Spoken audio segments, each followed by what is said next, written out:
नमो भगवते वासुदेवाय। ओम नमो भगवते वासुदेवाय। ओम नमो भगवते वासुदेवाय। ओम अज्ञानतिमिरान्धस्य ज्ञानाञ्जनशलाकया चक्षुरुन्मीलितं येन तस्मै श्रीगुरवे नमः।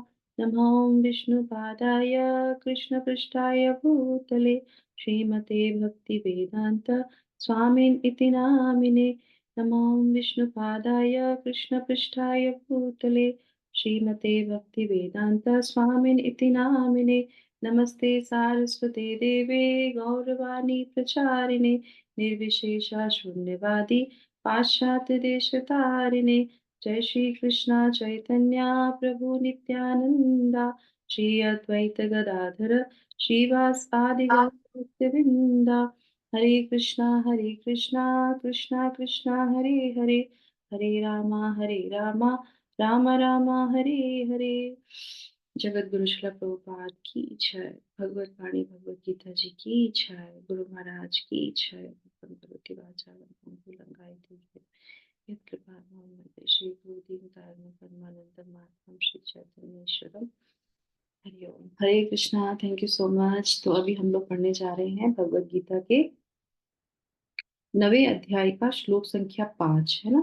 तो अभी हम लोगों ने जो हम स्टार्ट किया है हमारा जो भाग 9वें अध्याय का, तो उसमें से प्रथम अध्याय का जो प्रथम भाग है वो हमारा पूर्ण हो गया, जिसमें भगवान जो ज्ञान है उसकी गुणवत्ता के बारे में बताते हैं। वो कहते हैं ध्यान से सुनो।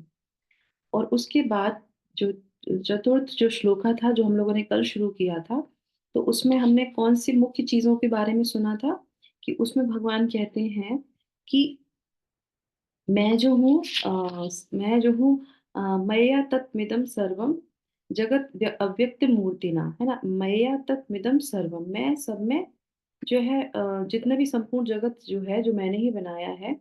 और वो क्या है, अव्यक्त रूप से उस द्वारा व्याप्त है और सभी जीव मुझ में है। ठीक है। और उसके बाद अब जो भगवान यहाँ पे बोलेंगे जस्ट अपोजिट उसका कर देंगे। तो यहाँ पे क्या बोलते हैं, मत स्थानी सर्वभूतानि।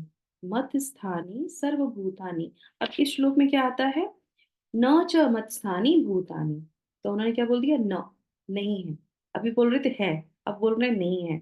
बस यहीं से जो है ये जो खंड है हमारा वो क्या है, अचिंत्य भेदाभेद, है ना। अनकंसीवेबल रिलेशनशिप ऑफ फ्रॉम जीव एंड प्रकृति। ठीक है। तो वो कैसे है वो भगवान यहाँ पे हमको उस ज्ञान को बता रहे हैं। तो श्लोक पढ़ेंगे। और एक माता जी जिन्होंने पार्टिसिपेट नहीं किया है वो मेरे साथ जो है वॉलंटियर कर सकते हैं। श्लोक संख्या 5 अध्याय 9। न च मत्स्थानि भूतानि पश्य मे योगमे तानि भूतानि पश्य मे योग ऐश्वरम् पश्य मे योगमेश्वरम् भूतभृच्च भूतस्थो भूतभृच्च भूतस्थो ममात्मा भूतभावनः। ममात्मा भूतभावनः।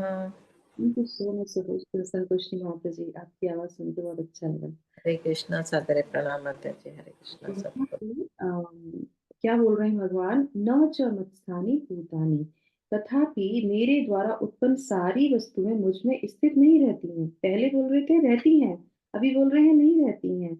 जरा अब ये बात जब कोई सुनेगा, हम लोग हमें है लेकिन हमें नहीं है, तो सुनने वाला क्या कहेंगे, भगवान आप ऐसे कैसे क्यों बोल रहे हो, अरे सही से बताओ जरा समाज के, तो मुझे समझ में ही नहीं आ रहा है। फिर भगवान क्या बोलते हैं, अब देखिए, अगर हम इसको खंड खंड करके, और भगवान शिला प्रभुपाद एक बहुत अच्छी बात बताते हैं। वो कहते हैं कभी भी अर्थ पे मत जाओ। क्या कहते हैं, अर्थ को मत देखो, भावार्थ को देखना चाहिए, है ना। तो शिला प्रभुपाद के जो अर्थ होते हैं जो ये एक्सप्लेन करते हैं वो किसके साथ करते हैं, भावार्थ के साथ, क्योंकि वो जो भाव है भगवान का वो जानना बहुत जरूरी होता है। तो यहाँ पे भगवान, फिर भगवान क्या कहते हैं, अब अर्जुन के मन में आता है कि कल कह रहे, मतलब अभी पहले कह रहे थे कि हूँ, अभी कह रहे हैं कि नहीं हूँ। फिर भगवान क्या कहते हैं, अरे जरा मेरे ऐश्वर्य को तो देखो। क्या बोल रहे हैं, जरा मेरे ऐश्वर्य को देखो, ये मेरा ऐश्वर्य है। तभी तो बोले अरे देखो तो सही, तुम जानो तो सही। बड़े उससे बोलते हैं कि तुम मेरे इस ऐश्वर्य को तो देखो, यद्यपि मैं समस्त जीवों का पालक हूँ यानी कि भरता हूँ, और सब सर्वत्र व्याप्त हूँ, सभी जगह व्याप्त रहता हूँ, लेकिन मैं इस विराट अभिव्यक्ति का अंश नहीं हूँ, क्योंकि मैं सृष्टि का कारण स्वरूप हूँ। अब ये कैसे भगवान यहाँ पे कौन सा भाव प्रकट कर रहे हैं, कौन से ज्ञान की बात कर रहे हैं, तो हम उसको जानेंगे शिला प्रभुपाद की तात्पर्य से।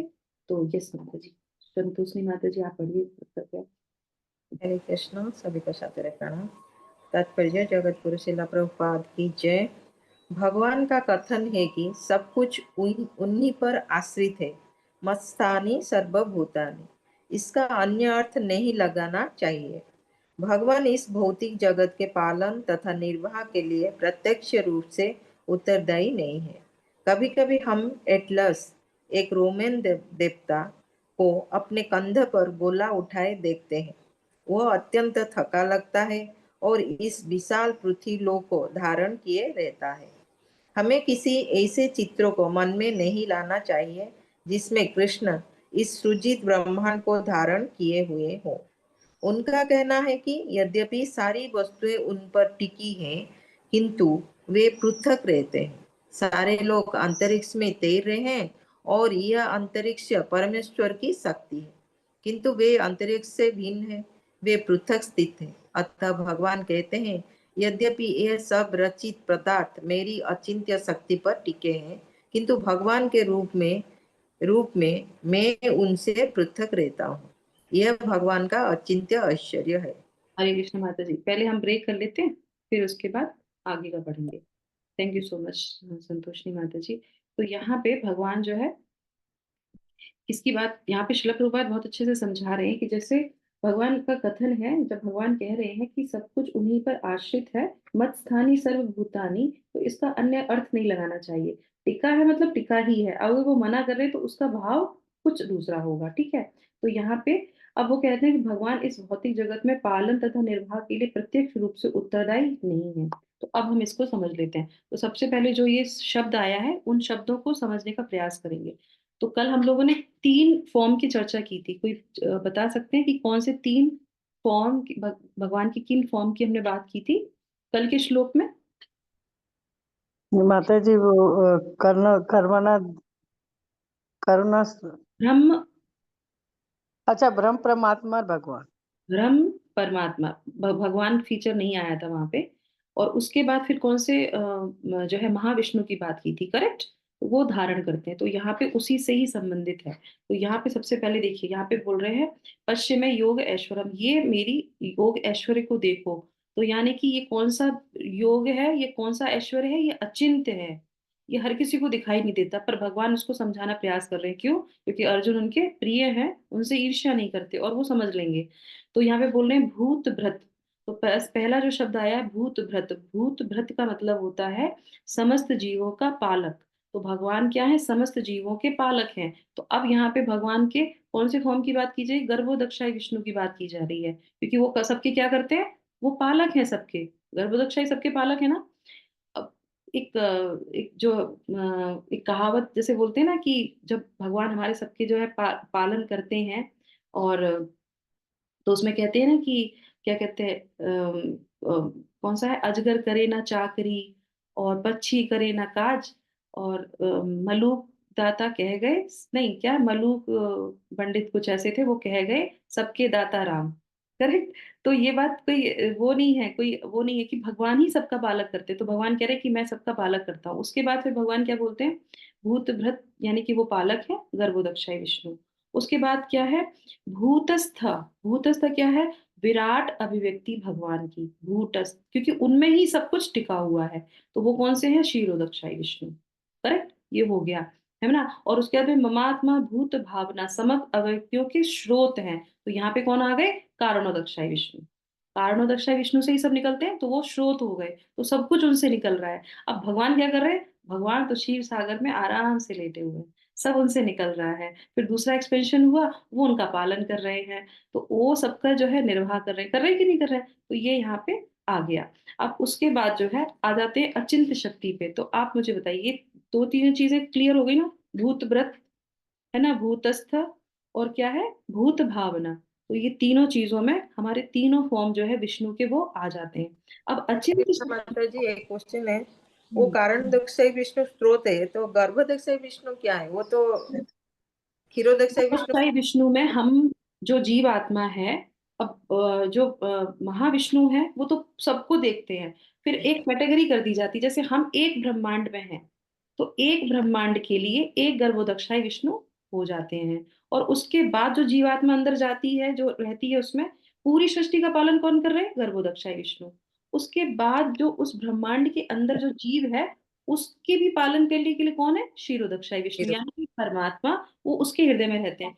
तो आता है सब्जी। हाँ। कृपया करके माइक ऑन कर दीजिए विशालिनी माता जी। तो इस तरीके से वो जो है तीनों तरीके से सबका पालन करते हैं विशाल रूप में। और उसके बाद जो है एक ब्रह्मांड में ले लीजिए, ऐसे कई सारे ब्रह्मांड तो सबके अलग अलग हो गए, फिर एक एक जीव के लिए वो अलग अलग हो गए। तो इस तरीके से बोल रहे हैं कि मैं सबका पालन करता हूँ। अब उसके बाद आते हैं अचिंत्य जो है शक्ति। अब अचिंत्य शक्ति के बारे में हम बात कर लेते हैं, क्योंकि यही सबसे बड़ा भेदा भेद है। तो अचिंत्य शक्ति किसे कहते हैं? कौन सी शक्ति की बात कर रहे हैं भगवान? अचिंत्य मतलब क्या है? हमें समझ में नहीं आती, हम अपनी इंद्रियों से नहीं समझ सकते। तो आप बताइए, क्या ये सच में ऐसा जो भगवान बोल रहे हैं हम नहीं समझ पाएंगे? हम भी तो भगवान के अंश हैं, नहीं समझ पाएंगे? हम्म? जो अचिंत्य समझना चाहेंगे वो समझ पाएंगे, जो नहीं शक्ति। समझना चाहेंगे वो समझ नहीं पाएंगे। वो कल्पना के बाहर है हमारा माता ना जी। के बाहर, यस। हमारे छठ गोस्वामी में से जी जीव गोस्वामी हैं, वो अपने कथन में लिखते हैं कि जो भी भक्त भक्ति में आते हैं और उनको भगवान की अचिंत्य शक्ति के बारे में जरूर पता होना चाहिए। ठीक है। और क्या होगा, क्योंकि हम जान ही नहीं सकते उसको, तो उसको जो है जैसा हमारे आचार्य बताते हैं वैसा ही उसको ग्रहण कर लो। उस पे डाउट नहीं रखना है, उन्होंने जो बोला है वो है। और बस अचिंत्य शक्ति हम देख नहीं सकते, हमारी इंद्रियों से नहीं दिखती है। पर उसको जब तक कोई मानेगा नहीं, ग्रहण नहीं करेगा, जानेगा नहीं, वो भक्ति में आगे नहीं जा सकता। तो ये हमारे गोस्वामी हमको शिक्षा देते हैं। तो अब अचिंत्य शक्ति से थोड़ा सा ही एग्जाम्पल ले लेते हैं जो भगवान यहाँ पे एक्सप्लेन करेंगे हमारे लिए। देखिए, हमारे सब हम भी भगवान के पार्ट एंड पार्सल हैं। श्रील प्रभुपाद क्या बोलते हैं कि समुद्र का जो जल होता है भगवान के जैसे अथाह है, और हम भी एक बूंद हैं। तो स्वाद तो वैसे ही आता है, थोड़ा थोड़ा है ना, खारापन, एक बूंद में भी खारापन आता है। पर क्या है, वो ज्यादा है, हम थोड़े कम हैं। तो भगवान ने हमको भी कुछ शक्तियां दी हैं, तो हम उस शक्ति से एनालाइज करेंगे कि भगवान की शक्ति कैसी होगी। ठीक है। तो जैसे आप मान लीजिए, एक एक प्रैक्टिकल करके देखते हैं। अब आप ध्यान करिए, सिर्फ 1 या 2 सेकंड के लिए, सभी लोग 1-2 सेकंड के लिए ध्यान कीजिए। सब लोगों ने कॉलेज पास किया है, करेक्ट? सब लोग एक कॉलेज से होते हुए गए हैं।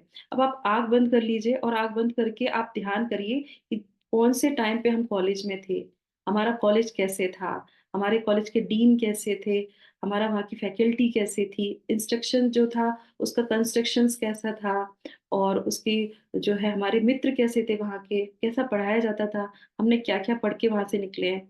अब आपने सोचा, सोचा, आपको पिक्चर याद आई सामने? आ गई ना? कैसे आ गई? अभी तो आप कॉलेज में नहीं है ना, कॉलेज में है नहीं है, पर आप वहां से पास आउट होके निकले हैं। तो आपको वो सारी चीजें स्मरण में आ गई। और ये कैसे हुआ? कैसे हुआ?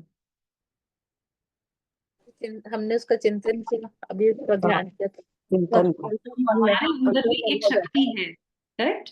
हमारे अंदर भी एक शक्ति है। जिस चीज से हम होके गुजरते हैं, अगर हम उसके बारे में चिंतन करते हैं तो हमें लगता है हम वहीं पे हैं, और सारी चीजों को हम याद कर लेते हैं। पर भगवान के साथ ऐसा नहीं है। अगर हम उस चीज से नहीं जाएंगे और हम उसको बोलेंगे अब आप इसका चिंतन कीजिए, अब हम किसका चिंतन करेंगे? हम तो वहां से गए नहीं है। तो भगवान यहाँ पे क्या कहते हैं, अब ये तो हमारे पास शक्ति है कि हम जो हमने 20 साल, 25 साल, 50 साल पहले जो किया था, आज भी हम उसको अगर याद करते तो वो पूरा पिक्चर हमारे सामने आ जाती है, करेक्ट? भगवान की शक्ति तो इससे कहीं अथा ज्यादा होगी, नहीं? अच्छा, तो यहाँ पे जो अचिंत्य शक्ति है उसका मतलब है सिर्फ इच्छा मात्र से वो पूरी हो जाती है। हम भगवान को मेडिटेशन करने की जरूरत नहीं है, भगवान को याद करने की जरूरत नहीं। भगवान क्या करते हैं, सिर्फ इच्छा मात्र से सब चीजें व्यवस्थित रूप से चलती हैं। तो श्रील प्रभुपाद इसमें बहुत अच्छा एक उदाहरण देते हैं। कुछ लोग सोचते हैं, जो इसमें रोमन में रोमन में जो उनके वहाँ के जो देवी देवता हैं या जो उनके भगवान जो उनको मानते हैं, उनकी तस्वीर या उनको कैसे मूर्ति में देखा जाता है कि वो एटलस मतलब एक पृथ्वी को गोला लिए हैं और वो थक गए हैं। तो कुछ लोग कहते हैं, अरे भगवान आप सारे ब्रह्मांड को लिए होंगे, आप तो थक गए होंगे, है ना? भगवान को थकान नहीं होती, थकान इंसान को होती है, भगवान को नहीं है। इसीलिए भगवान कहते हैं कि पिछले श्लोक में से जब हम लोग इसको कनेक्ट करते हैं तो बहुत से लोग कह सकते हैं कि हाँ, अंबानी कह सकते हैं, ये जिसके पास बहुत धन है वो ये कह सकता है कि मैं यहाँ बैठे बैठे सबको कंट्रोल कर सकता हूँ। करेक्ट। और उसके बाद जो है मैं वहां पे रहता भी नहीं, और बात भी सही है, सब जगह वो कंट्रोल कर सकते हैं, हर जगह जाने की जरूरत नहीं है। पर अब मैं उससे कनेक्टेड नहीं हूँ ये नहीं कह सकता वो। अगर किसी भी कंपनी में कुछ भी नुकसान हुआ तो उसको सबसे पहले हार्ट अटैक आएगा, नहीं आएगा? अगर कहीं आग लगी, उन्हें अरे मेरी प्रॉपर्टी में आग लग गई, मेरे लोगों को कुछ हो गया, ये हो गया। क्यों? क्योंकि भगवान को उससे कोई लेना देना नहीं है। भगवान इसी तरीके से उससे पृथक भी रहते हैं। सब चीजें व्यवस्थित रूप से चल रही हैं, पर भगवान उससे जो है पृथक भी रहते हैं, उससे उनका कोई लेना देना नहीं, क्योंकि वो सुचारू रूप से हर एक चीज चलती रहती है। सृष्टि होगी, प्रलय होगा, चली जाएगी, सृष्टि होगी, प्रलय होगा, चला जाएगा। ठीक है। तो ये इस तरीके से भगवान कहते हैं भी और नहीं भी हैं। तो वो अचिंत उनकी शक्ति से कार्य करता है, सिर्फ इच्छा मात्र। सिर्फ वो सोचते भी नहीं। जैसे इच्छा मात्र से याद आया, एकादशी। कैसे एक उनके मन में आया, अरे ये सारे जीव इतने पाप करते हैं, इनका कैसे भला होगा, और तुरंत जो है कौन हो गई, एकादशी प्रकट हो गई। बात तो चल रही थी कि पाप पुरुष से, वो कह रहे थे कि मुझे आप वरदान दे दो कि मैं पहुंच जाऊं, तो बोले ठीक है। वो कहते वो इच्छा हुई कि अरे इन लोग का कैसे भला होगा, और एकादशी तिथि प्रकट हो गई। तो भगवान की सारी चीजें सिर्फ इच्छा मात्र से प्रकट हो जाती, तो इसलिए वो कहते हैं कि इच्छा मात्र से वो सारी चीजें, भगवान उसमें कोई हस्तक्षेप नहीं करते, कुछ भी उसमें वो चीजें नहीं करते। तो इस तरह से वो आगे बोलते हैं। अब हम आ जाते हैं इसमें दूसरे वाले पैराग्राफ में, कि भगवान जो है इस पैराग्राफ में था कि सब कुछ उन पे टिका हुआ है, पर वो थकते नहीं है, वो परेशान नहीं होते हैं। अब भगवान और शिला प्रभुपाद और अच्छी तरीके से इसको हमारे प्रैक्टिकल लाइफ में हम इसको कैसे अप्लाई कर सकते हैं उसके बारे में दूसरे पैराग्राफ में बताएंगे। ठीक है। तो ये भगवान का कौन सा ऐश्वर्य हो गया, अचिंत ऐश्वर्य, जो सिर्फ उनकी शक्ति मात्र से चलता है। इसके बारे में हमने सुना। अब हम आगे बढ़ते हैं दूसरे पैराग्राफ पे। यस माता जी। हरे कृष्ण।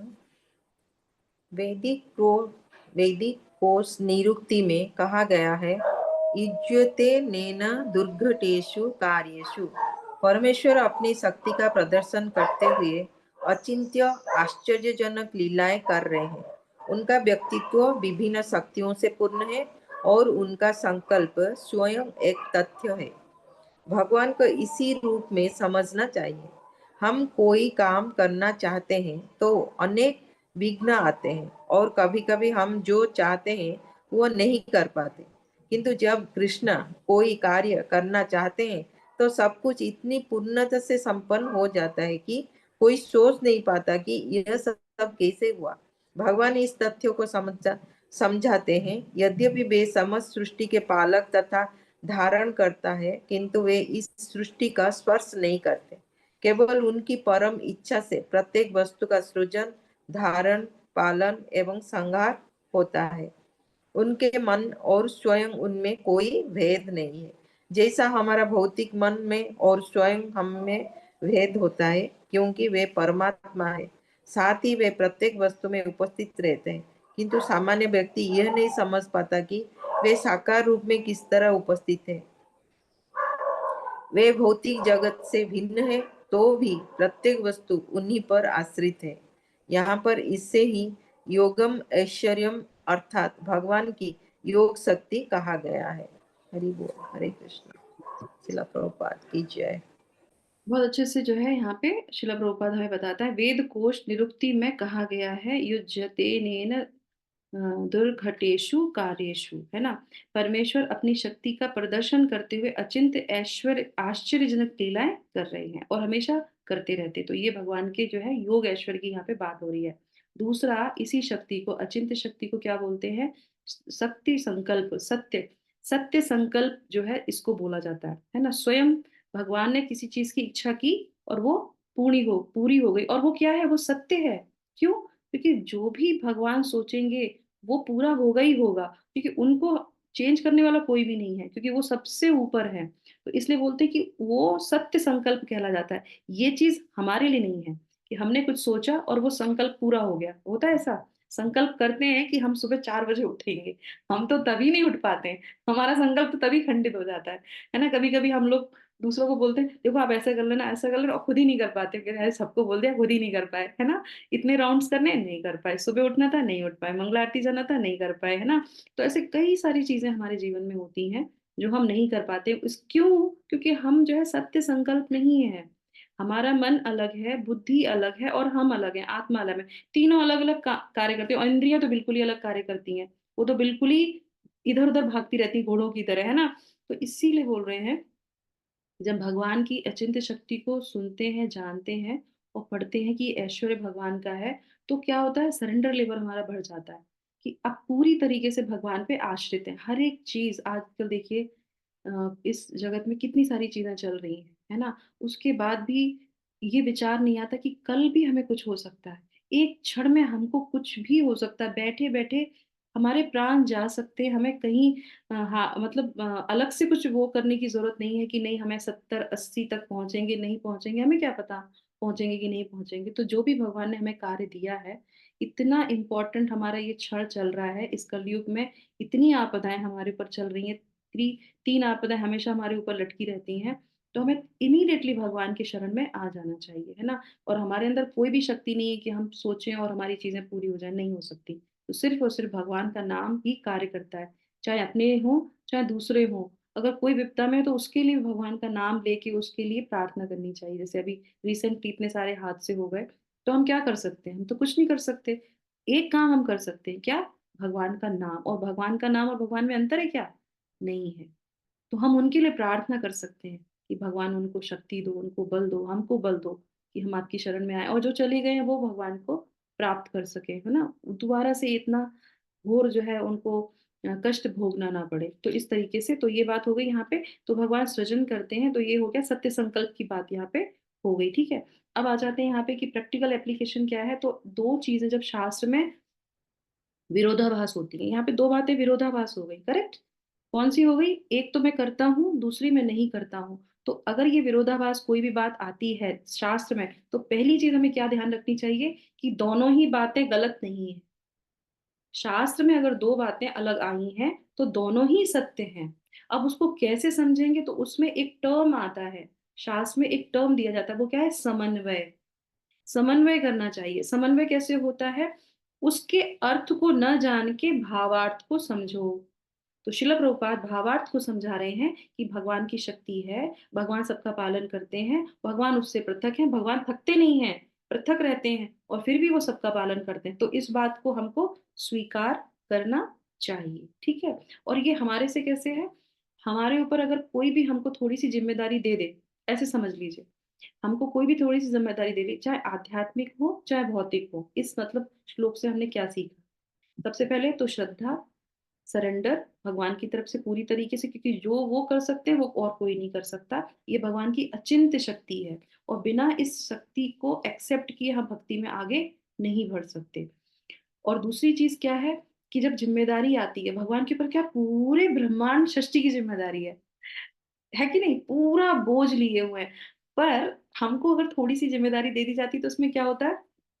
उसमें दो चीजें होती हैं, या तो हम पूरा कर लेंगे या फिर हम उसको नहीं कर पाएंगे। पूरा कर लेंगे तो भी दो टर्म्स होते हैं। पूरा कर लिया, कोई चीज दी हमको जिम्मेदारी, हमने बहुत अच्छी कर ली, अरे माता जी आप तो बहुत अच्छी कुकिंग करती हैं, तो माता जी के अंदर से क्या आ गया? अरे प्राउड आ गया, है ना। उगली अब हम और करेंगे, तो इच्छा और बढ़ गई, आसक्ति बढ़ जाती है। और अगर नहीं कर पाए, कोई चीज हमको जिम्मेदारी दी और वो अच्छी नहीं हुई, तो फिर क्या होता है? फिर द्वेष आने लगता है, अगली बार से हम नहीं करेंगे, ऐसा हो गया था, हमें दुख होने लगता है। तो दो टर्म्स हमारे साथ हमेशा चलते हैं। अच्छे के लिए जो है उत्सुकता बढ़ती है, आगे बढ़ती है, आसक्ति बढ़ जाती है, और फिर अगर वो हमसे छीनी जाती है तो हमको बहुत दुख होता है। और दूसरी तरफ क्या? नहीं हुई, इच्छा शक्ति, संकल्प शक्ति हमारी तो पूरी नहीं होती है, हमको इतना बोझ दिया दिया जाता है ना। और उसके बाद फिर क्या होता है कि हम नहीं करेंगे, हमें द्वेष हो गया, फिर हमें द्वेष हो गया, फिर हमें क्रोध आने लगता है, तो हम इन्हीं सब चीजों में बंध जाते हैं। तो ये हमारी कंडीशन है। तो हमें क्या करना चाहिए? हमें भगवान को सरेंडर करके जो भी हमें दिया गया है कार्य, उसको सुचारू रूप से वैसे ही करते रहना चाहिए। अपने आप को पृथक रख के। जैसे भगवान क्या कह रहे हैं, मैं पृथक, मुझे कोई फर्क नहीं पड़ता। तो जो भी है, माँ का रोल है, बहन का रोल है, पत्नी का रोल है, जो भी हमें रोल दिया गया वो, आध्यात्म में जो भी हमें कार्य करने के लिए दिया गया उसमें भी कार्य करिए। भगवत गीता का हमने क्लास कर दी, हमने जो भगवान ने बोला, हमारे आचार्य ने बोला, हमने बोल दिया। अब आप भक्त बनेंगे नहीं बनेंगे उससे हमारे हृदय में विदीर्ण नहीं होना चाहिए कि भाई हमने अपना कार्य कर रहे हैं, अब भक्त आगे बनेंगे नहीं बनेंगे क्या हो गया, क्योंकि उसमें आसक्ति नहीं है कि ये हमारे डिवोटीज हैं, ये हमारे हैं, वो हमारे। वो एक बहुत अच्छे महाराज जो ना बहुत अच्छी बात बता रहे थे कि हम लोग जो भी कार्य करते हैं ना, सारी इंद्र तृप्तियों के लिए सबको बिठा के भगवान ने ऐसी प्रकृति बनाई है। बच्चे हैं, पत्नी है, ये सब क्या करते हैं, आपकी इंद्रियों को सुख देते हैं और फिर बाद में यही आपको कष्ट देते हैं। ये ये व्यवस्था भगवान ने ऐसी ही बनाई है कि कष्ट देंगे, जब आपको बहुत कष्ट देंगे यानी कि झापड़ मारेंगे। अगर जैसे ही भगवान के थोड़े करीब आएंगे ना, तो भगवान कस के झापड़ लगाएंगे। मैंने बोला था ना, आसक्ति नहीं रखनी है, अब तुमने इससे आसक्ति रखी, अब मैं तुम्हें बताता हूँ। क्योंकि भगवान क्या करते हैं, देखिए ये जो अध्याय है ये ऊपर जाएगा फिर नीचे आएगा, फिर ऊपर जाएगा फिर नीचे आएगा। तो भगवान कहेंगे मैं करता हूँ, मैं नहीं करता हूँ। फिर वो कहते हैं जो मेरे अच्छे भक्त होते हैं ना उनके लिए करता हूँ, और उनके लिए मैं नहीं करता हूँ। तो भगवान इस तरीके से ऊपर नीचे करते हुए ये सारा ज्ञान हमको यहाँ पे सिखाते हैं। तो हमें क्या करना है, हम सभी जो है भगवान के जीव, भगवान पे आश्रित हैं, इस चीज को हमें याद रखना चाहिए। भगवान सबके पालन करता है, सब तरीके से वो हमारा पालन करते हैं, रक्षा करते हैं, उसको हमें याद रखना चाहिए। और सभी उनमें नहीं है, मतलब कि भगवान सबसे पृथक रहते हैं, वो किसी भी चीज में हस्तक्षेप नहीं करते हैं, वो उनको किसी चीज से आसक्ति नहीं होती है। तो ये टर्म जो है शिल भगवान हमें इस अध्याय के माध्यम से, इस श्लोक के माध्यम से बताते हैं। ठीक है, अभी किसी का कोई डाउट हो तो पूछ सकते हैं, नहीं तो फिर हम इसको यहाँ पे विराम करेंगे। जैसा कि यहाँ पे प्रभुपाद अपने लास्ट में बोलते हैं, वे भौतिक जगत से भिन्न है तो भी प्रत्येक वस्तु में उन्हीं पे आश्रित है। यहाँ पर इसे ही योग ऐश्वर्यम अर्थात भगवान की योग शक्ति कहा गया है। तो इस शक्ति को जब हम सुनते हैं, इस टर्म को जब हम सुनते हैं, तो हमें समझना चाहिए योग करना है। मतलब इस शक्ति को सुन के, इस योग के बारे, इस ऐश्वर्य के बारे में सुन के इसी के द्वारा भगवान से जुड़ना है। योग ऐश्वर्य, ऐश्वर्य के साथ भगवान से